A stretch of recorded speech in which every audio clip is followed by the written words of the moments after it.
Hello and welcome to the Hydro Garden channel. In the last two episodes, I explained my personal and technical reasons that motivated me to begin my vertical garden project. In this episode, I want to tell you about how I found useful inspiration and ideas. I was ready to start my project, but I was not sure what to do next.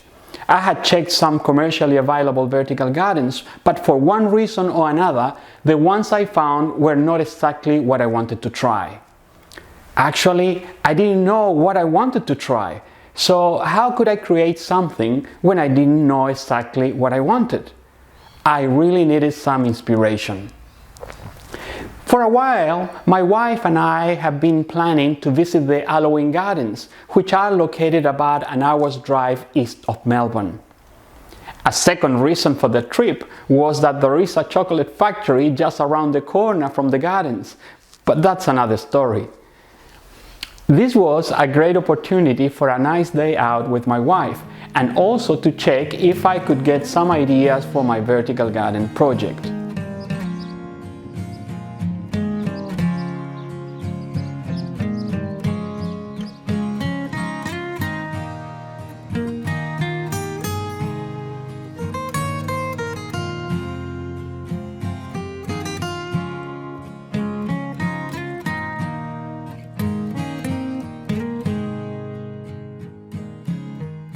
I have to say that the Alowyn Gardens are quite impressive.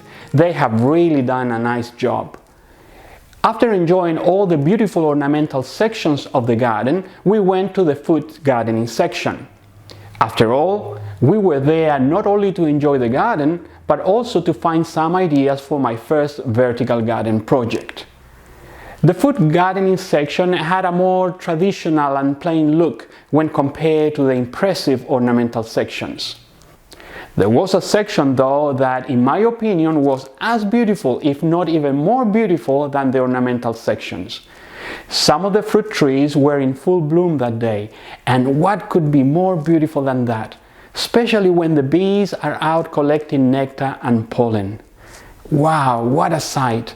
Sometimes the simple things in life can be so beautiful if we at least pay a little attention. I could have stayed there for a long time, but I needed to find some ideas for my vertical garden, so I had to keep going. I saw some basic structures that could be used for climbing vegetables.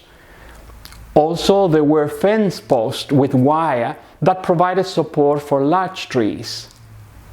Then I noticed a metal mesh that supported some roses and other climbing plants. I thought that looked like a good idea. And finally, I found what I was looking for.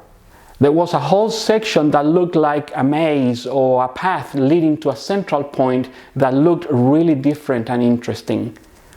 The walls were made of metal mesh of about 10 by 10 centimeters. All the plants that I saw were natural climbers, but I could see that a mesh system like that should be able to hold pots with vegetables in a vertical garden system.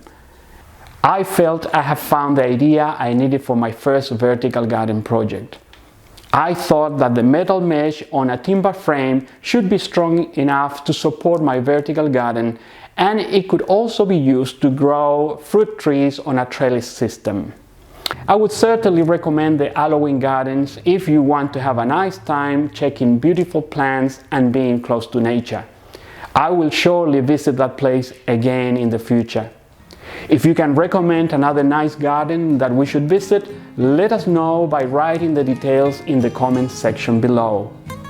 In the next episode, I will show you how I started the timber frame for my first vertical garden. See you next time.